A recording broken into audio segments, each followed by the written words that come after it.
Yes, people. How are we doing? We are finally here. This has been a long time coming. We've been trying to do this for like 5 months. Months, yeah.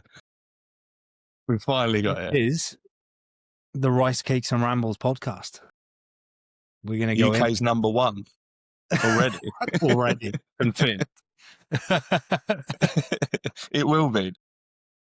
Yeah, I reckon so. I can see it going there. Yeah. So we're going to just run through today kind of who we are, what we're doing this podcast for, how we got into bodybuilding, how we got into coaching, give you some kind of general insights into the struggles and, well, it's not all been bad. Wins along the way. Yeah. And then we're going to run from there. So I'm Ben. Hi, Ben. I'm a bodybuilding coach. I recently finished competing. Not like you can't really retire from something amateur, can you? I'm not going to say retire. No, it's stage is always there. Not compete again.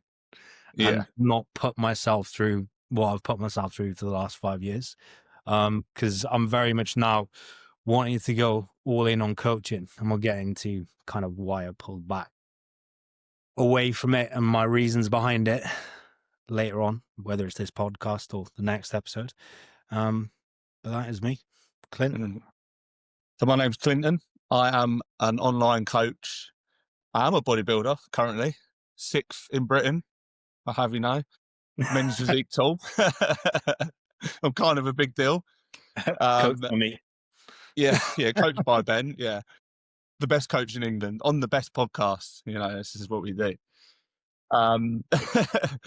But my full-time job is an online coach. I'm a personal trainer / therapist, I would say.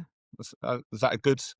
I mean, evaluation of being a coach? I think like being a therapist for not qualified. We will put that out there. Yeah, unqualified. Yeah, and not a medical professional either. Just so you know, you're not a hormone specialist. No, not at all. I used to be a heating engineer, so a little bit of a background. I wasn't always a coach. Kind of like slipped into it as I needed to sort my life out, and I think that's where me and Ben come from, like very similar backgrounds into kind of what got us into becoming this version of us, I suppose. Would you agree, Benny? I agree, mate. And I think it's a case for a lot of bodybuilders, right? Yeah, it's a common theme, isn't it? It's almost like we've got addictive personalities and we're a victim of another addiction. What a trait. Think off the back of that then, mate, we'll get stuck into kind of how we got into it. Because we have got some structure today, haven't we, Benny? We have actually planned this bit, which is good. We haven't even winged it. That's why we're going to be number one. That's why we're going to be number one, man. We got a plan. But in terms of what the podcast's about, first of all, before we get stuck into it, just about everything that bodybuilding and online coaching brings, and just general life. Two lads very much in touch with their emotional side. We had a good cry at the British. A good cry. Yeah. I don't think I've cried like that before in a room full of thousands of people. So that was pretty emotional. So we're going to show the realities of coaching, bodybuilding, life. I think it can seem easy, or seem easy for people who've been doing it for a long time. But we want to show you, like, if you're just getting started out, it's not always been easy. It's not meant to be easy. We're going to cut through the bullshit. We're going to be real and have some honest conversations. Yeah, I think online coaching is very much Instagram highlight reels for a lot of people, right? You see the good bits in bodybuilding. Yeah. Everything. Yeah. People's lives in general as well, right? Everyone puts up the good stuff, not the stuff that got you there, really. Do you know what I mean? So this podcast is just going to be emotional and depressing. Deep. You're just going to watch us cry for 20 minutes. Yeah. Me and Ben, actually, when we used to train together, we used to call them depression sessions. We did.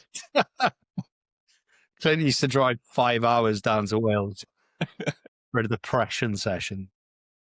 Fancy depression session this week, mate? Yeah, sign me up. I'll have a week of them. Let's go. Right, let's get stuck into it. So, what got me into bodybuilding? I'd finished football, but throughout playing football anyway, my life was a bit of a mess. Not a mess. Well, yeah, it was. It wasn't great. Yeah. And I think the football culture kind of played into it, but just mentally where I was at in my kind of moment in time, not knowing, I had no idea what I was doing in life.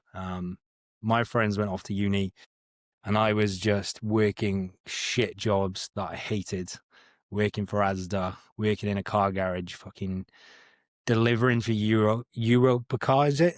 I used to leave at like 7 a.m. and not get in till like 9 p.m.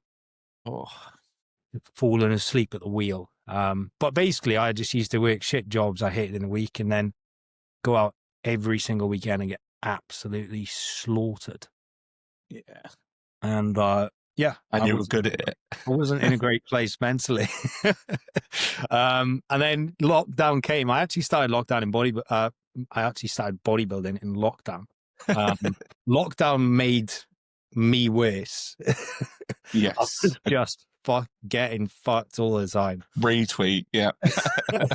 And I think me and my fiance Cleo, we both kind of like, we need to do something about this. We need to say, it's just like, it was fun for a while, wouldn't it?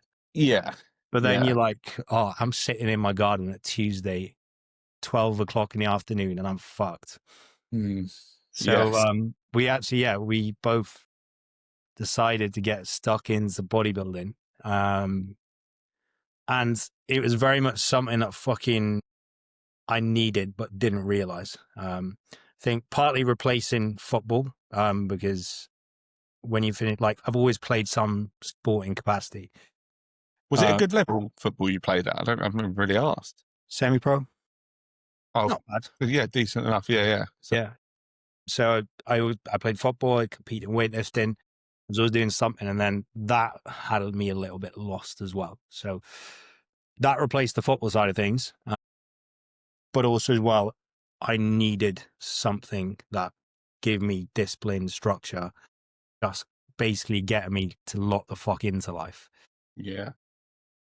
And that very much gave me that, because obviously you can't go out and get pissed every weekend when you're bodybuilding. And to be fair, when I told people I was starting bodybuilding, genuinely people were like, yeah, you're not going to do that. You enjoy going out way too much. Yeah.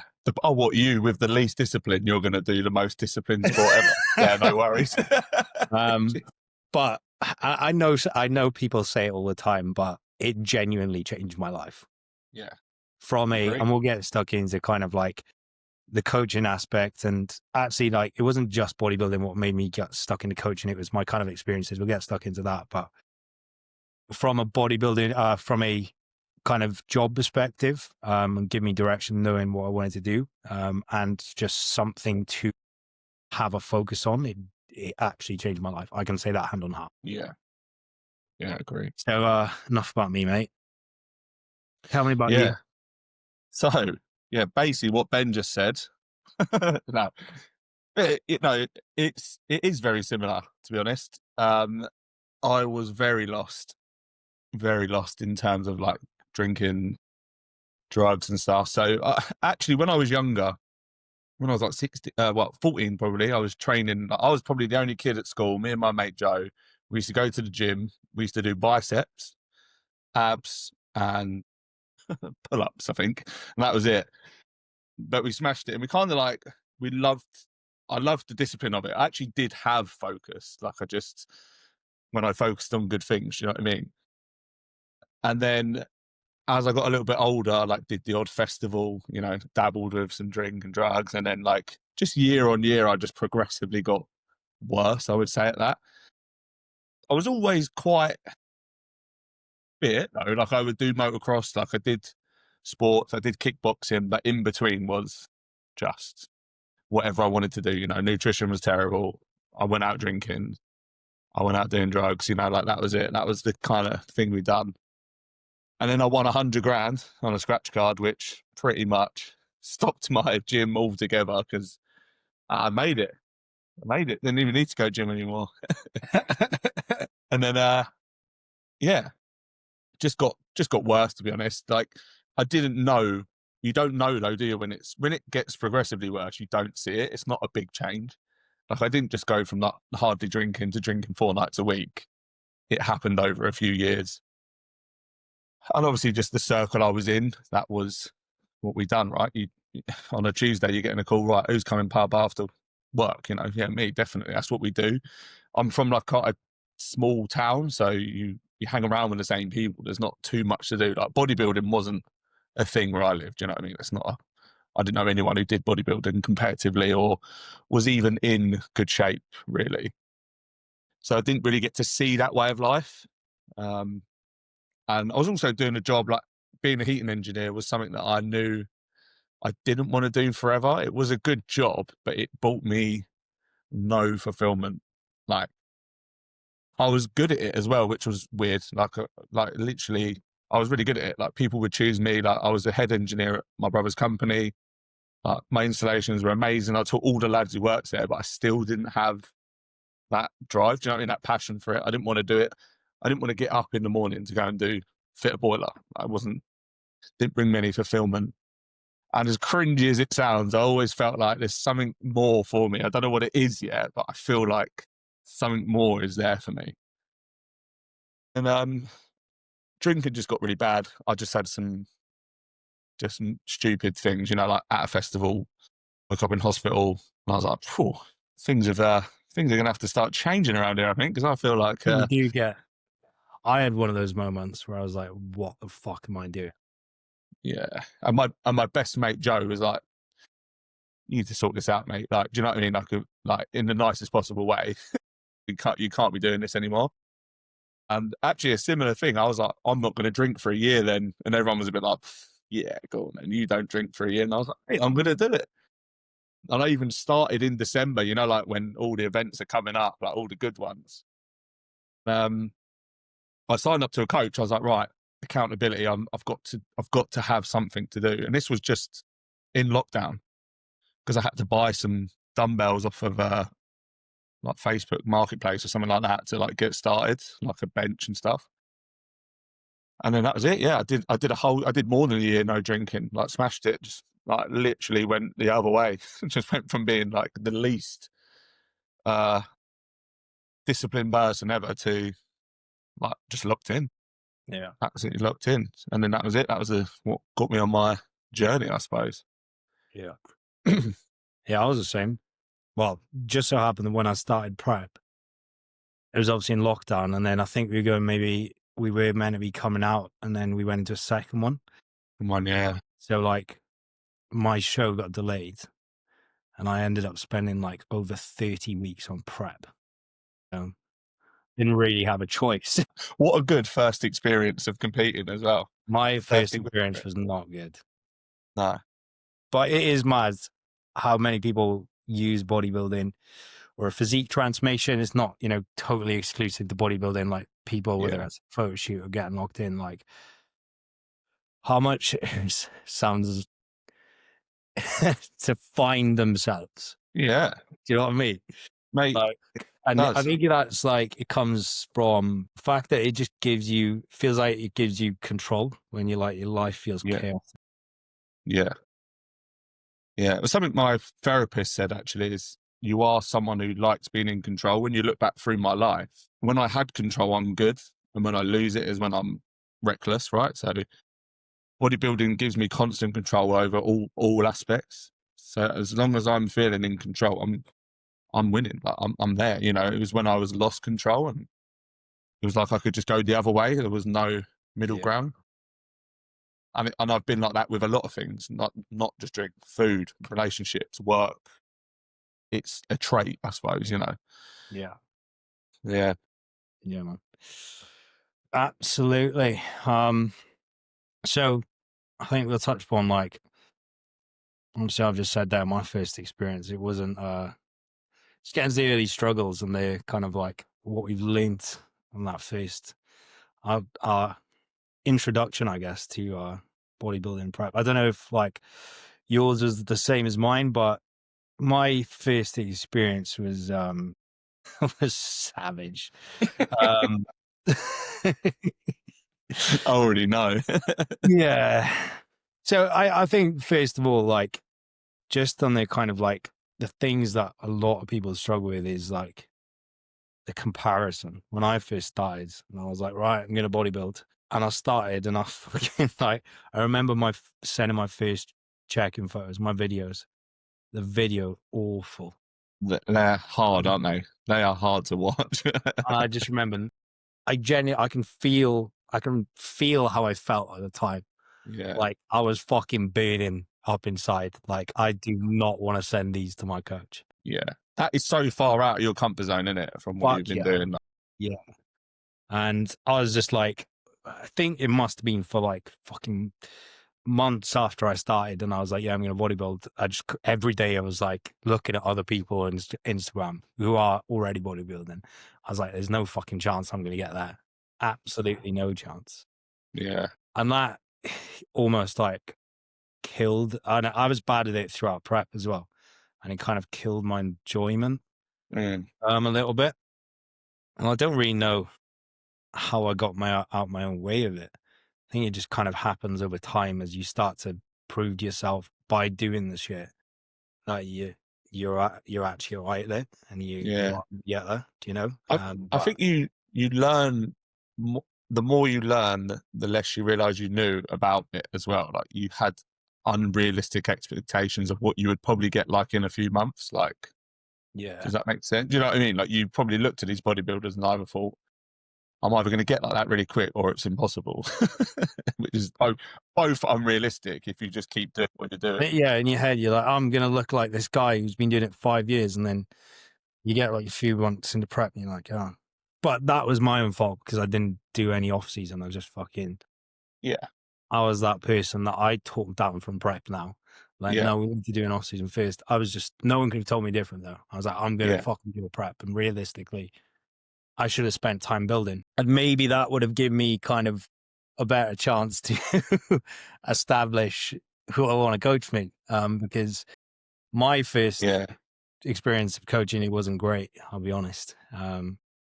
So I think I think I was starting prep and I was trying to find a new coach, and I was pretty like desperate. I felt desperate to get a coach because I was in it. Do you know? I was Yeah. like, right, I've got a show. I hadn't started prep, but I knew what show I was going to do.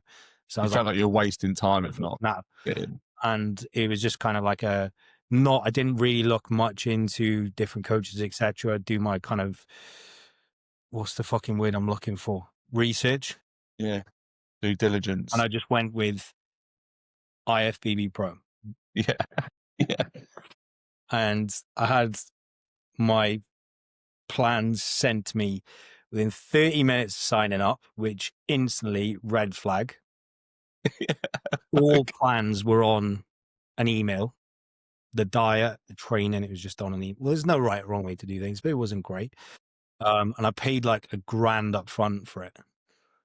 And I didn't know what I know now about PEDs back then. But even when I saw my first cycle, I was like, "Ooh." Looked like a shopping list as opposed Yeah. to just test.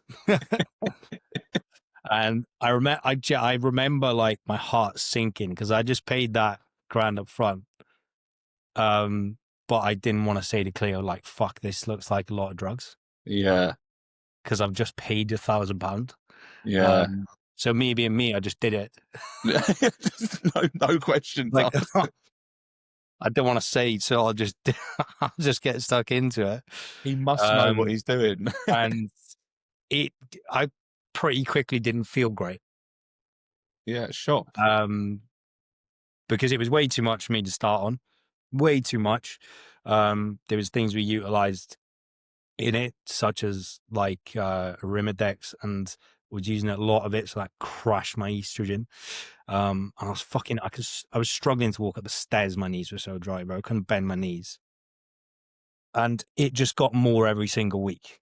every single week. My check-in, I'd have a check-in response, no, from through a message, no video or anything like that, just fire emoji, and then it would be add more drugs or do more cardio every single week, even if my weight was falling.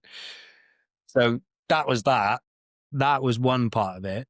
But the diet side of things landed me up in a fucking terrible place. It was the accumulation of everything: the diet, the training, the drugs, the cardio. I was absolutely smashed. So the diet side of things, like, it was super restrictive. I think I was eating 3 meals of chicken and 3 meals of mince a day. 2 meals had carbs in, but it was low. I was doing like 40 minutes a hit a day on the stairs, and I What? was allowed 1 cheat meal a week, right? And I asked, like, is there any limit on this cheat meal? And he was like, nah, just 1 cheat meal a week, bro, right? And no exaggeration, I would eat myself physically sick every single week without fail. Super restricted throughout the week, and then I'd consume like 3 days worth of food in a couple of hours, Yeah. and I'd spew every single weekend. But I was so fucked and like doing so much cardio and taking so much drugs. Every single week I'd get leaner. It would just work. It It still would. worked. It worked, but I felt horrendous mentally. Like, my mental health was in the fucking gutter. Yeah. Um, Yeah. and fucking awful relationship with food. Terrible. Yeah.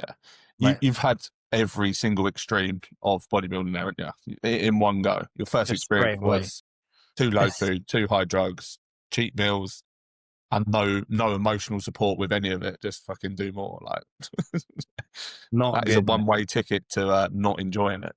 But I'm very, very glad I went through that, because preps after that felt all right. Easy. Yeah. And to be fair, like, I did change coach halfway through that prep, because I was like, fuck this. I'm sacking off I don't care about the money. I feel terrible. But Yeah. even then, I was doing 18 minutes of cardio a day and ended up on 1,600 calories. I just fucking cracked on with it. Jesus, mate. So perhaps after that, they felt all right. But Easy. I'm glad I went through it for that aspect, but also as well, it was genuinely one of the things that made me start coaching. So I've always coached since I was young. So I used to coach my brother's football team. I used to coach weightlifting. Like, I always coached in some capacity. Yeah. And my old weightlifting coach, he'd say, you're going to make a good coach one day. Just fucking good at coaching, and I like helping people. And when I had that experience, I was like, fuck me, I can do so much better than this. Yeah. Like, it really set in my mind what I'm fucking against about in coaching, like the lack of emotional support, the lack of care with health. Like, look, bodybuilding isn't healthy, but there's definitely a degree of care that should be there for health. And it 100%. really made me like know what I'm against for coaching and know what coaching should be. Like, I didn't want anyone to ever feel like I did when I was being coached for my first time. Yeah. And that was, yeah, that set the kind of, what's the word I'm looking for? Tone. Tone, yeah. I can't think of the word, mate. Yeah. I know what you mean. That was the thing that, Set you on your path. yeah, that was the kind of, that laid the foundation for me. Yeah. Yeah, I like that. Foundation. Sounds good. Sounds technical. Mm. It's good that, like, you actually had the bad experience. I think that's like, you've turned that into a massive win, basically, haven't you? Like, that Yeah. terrible experience has made you think, actually, I'm going to go out of this. Because you could have gone the other way and just be like, I absolutely hate bodybuilding. It's the most unhealthy thing ever. I don't think people should do it, because your experience was terrible, you know, like absolutely terrible. Yeah. Well, again, I remember 6 years ago, like, saying the things that fucking hit you hard, you remember. And I remember the day it said clear. I was like, I can do so much better than this. Yeah. So yeah, I'm fucking glad I had it, to be honest with you. Yeah. And you have done more than anything you would ever ask a client to ever do. So you know how it feels like. Yeah. That is wild. Honestly, I can't even imagine sending that to someone. No. like morally. Like you say, I think the difference between like, us now is how much we steer people away from things like that to not have an experience. You know, like you shouldn't have even started a prep, like, and having someone to say that to you, who Yeah, and it's not nice to hear sometimes. no, but it's Like, real. like I want to prep because you see other people prepping, but trust me, if your coach is saying to you, no, you should not start prep right now, it's done from a place of care. 100%.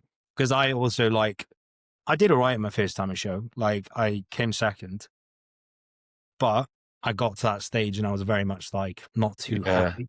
yeah, yeah. You got there, but with a bad experience as well, right? Probably didn't feel confident, not enjoying the process, thinking, do I want to do this again?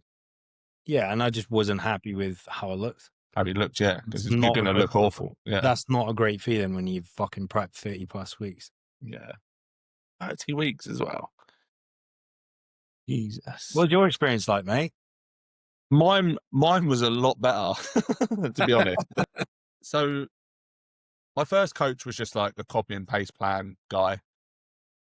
I just did.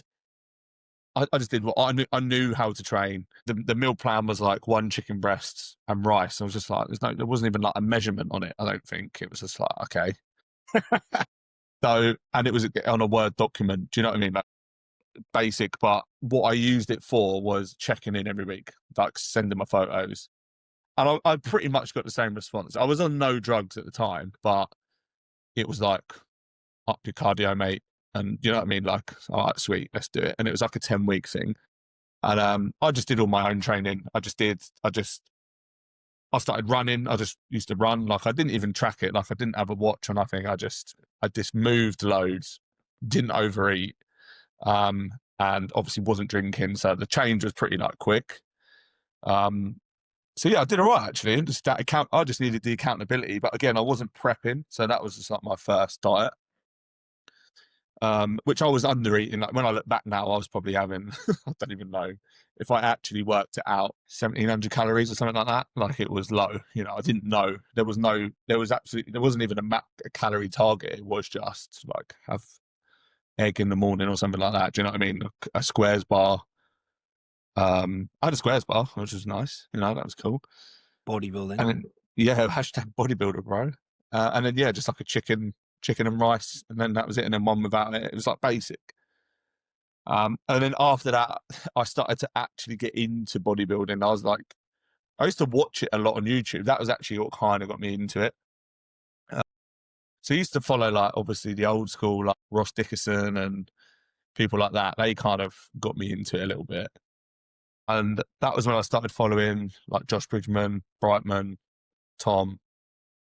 And I just liked them. Like I liked them as people. Again, you know, you can relate to people. You're like, oh, these boys are like really like me. Like I like that. And that was when I started following them. And that was actually how I got on to be coached by Brightman. So big up Brightman that's why we even know each other, right? Yeah. From Mr. B. And he put like a question box up, like, is anyone interested in coaching? Like, put your number in here and I'll contact you. And I thought, give it a go. Like, I'll just see what it's all about. I didn't know how much it would be. Like, I just thought, yeah, I want to take it to the next level. We jumped on a call and then that was it. So I didn't particularly plan it. It was almost like, again, I sort of fell into that. Like, I didn't know I wanted it. If he hadn't put that story up, I might have never even inquired, you know, with him at least. And then I did a photo shoot prep, which was again pretty easy, but obviously it wasn't like yours. It was a lot more controlled, a lot less drugs, you know, managed a lot better, planned in, and it was only, I think we did 10 weeks. But I was working a full-time job and it was tough, you know, it was like up at 4, cardio and training fasted, which looking back was pretty hard work. First meal was at like 9-10 a.m, but I'd already been up for hours. I was starving. And I was macro tracking as well. So obviously I was doing like all the sweetened stuff, you know, the sauces, and trying to make things fucking volumed as possible, like courgette in my oats. Just like doing everything I could do to have like mushrooms with everything because they're so low calorie. Like, and then yeah, did the photo shoot, and it was as I got in shape, I noticed I was helping a lot more people with coaching, like just naturally, just helping them. And people were offering to pay me, and I was like, oh, no, I don't want your money. And then I was thinking, wait a minute, like I could actually make a bit of money out of this, maybe, you know, and I'm not Probably a good enjoying my idea. job. Yeah, yeah. And then so when I finished my photo shoot, I think I started a challenge. I did a 12-week challenge, and I had about 30 people sign up. It was mental. I've never had that many people sign up since a challenge. Like it was like off key. I think all my friends were just trying to support me. Obviously, a lot of people I knew, like they knew I was trying to transition into someone better, you know, so like to back me. Um, and I nearly didn't start because that was so overwhelming. Like when I had 30 people sign up, I was like, oh my God, I haven't It's a even lot set of up a people. plan. Yeah, mate, it's a lot, isn't it? Especially when It's you so, don't have like systems. Do you know what I mean? Like when you're starting out, it yeah, can I could used to probably take me find, ages to set someone up, bro. Like fucking, mate. it was a And I stress. used, I used to prang about everything I'd ever put on their plan as well. Like, would they like Yeah. that? Or, oh, just overthought everything. Like absolutely every single thing I overthought it. Looms, I used to delete looms, start them again. Like that would take me ages to send someone a loom video. So Oh, mate, did I say something wrong there? honestly. And do you know what? I actually nearly called it because I had to book a whole week off work, my normal job, to do these plans. So 30 people, even if they took 2 hours each, that's 60 hours. But they were taking me longer than 2 hours because I was stressing. So yeah, I booked a week off work, got them done, and then obviously that was when I realised how many people drop off with coaching and stuff like that. You know, like on these challenges. Yes, 30 people signed up. By the end of it, I probably only had about 15. You know, they had like half.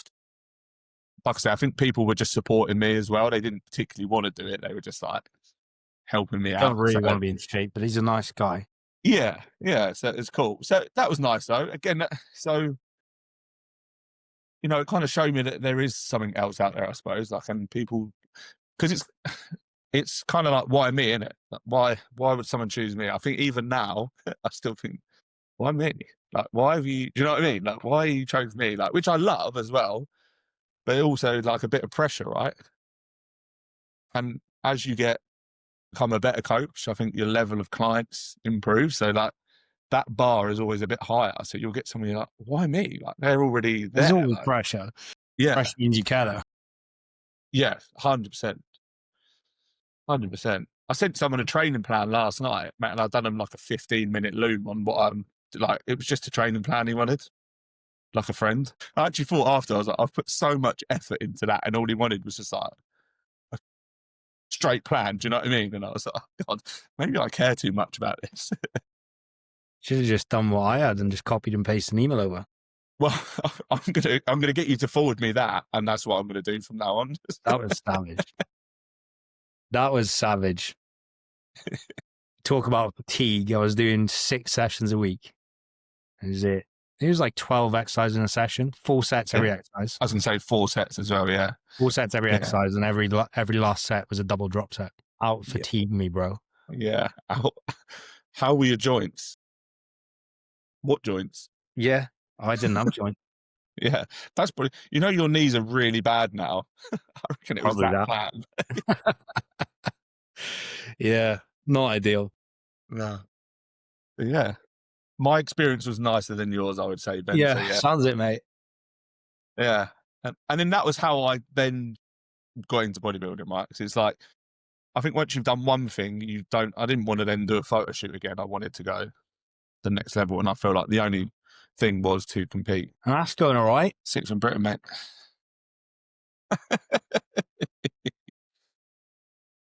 Right, I think we'll wrap up this one up there, mate. Yeah, man. We'll well, that Just was trying to good. look through my notes. I think we'll give some lessons from that, mate. Yes. Maybe we should end the podcast with lessons Yeah. to summarize. Summary. Yeah.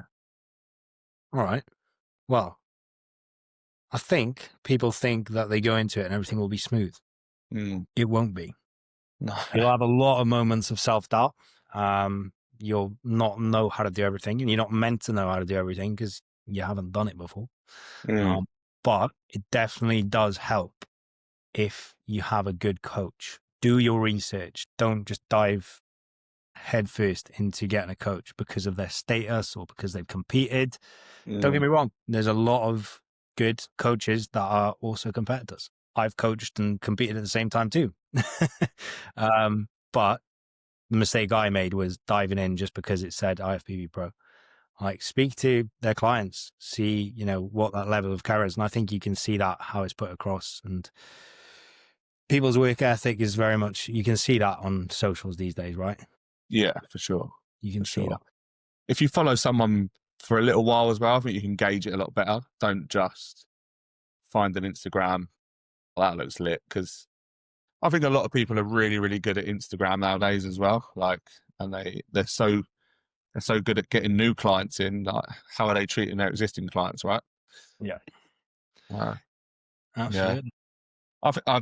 I've just to follow on as well. Like, I think at the start of your journey, and Ben would agree, like, I did not know I was going to be here. I did not set out to coach or become a bodybuilder or where I'm at now, like, at all. It was a case of, like, I needed to sort my life out, and the step was getting in some discipline, in shape, whatever. Do you know what I mean? So I think let it happen. Like, just run with it. Like, just get better. Like, it's you don't need to think about being a coach. Like, I didn't even remotely think I would be here. Yeah. But I think the same goes for like bodybuilding too. Yeah. I was absolutely smashing myself with self-doubt for the first year of being a bodybuilder. And I never thought like I would, place in shows I placed, like top 3 pro qualifiers in Europe. Then I never thought I'd get there, but just it happened because I didn't, after the first year, I didn't stress about whether I was good or not. Yeah. I guess actually I did. And that's something I've always done, is outworked self-doubt. Yeah. Like, don't bother just sitting there using self-doubt, beating yourself down in the same comparison. Just fucking outwork it. If you think you're not good enough or you think you'll never get there, well, just fucking work harder. Prove it, yeah. And you'll probably land up where you want to be just by doing that. Yeah, 100%. Being the person you want to be will get you there, right? I think that's a good lesson to end on, bro. That is a good lesson to end on, mate. So next episode, not the next podcast, the only podcast, number 1 in the UK. Number 1 in the UK. We're going to go over the biggest prep/transformation mistakes that we see people making when they're starting out.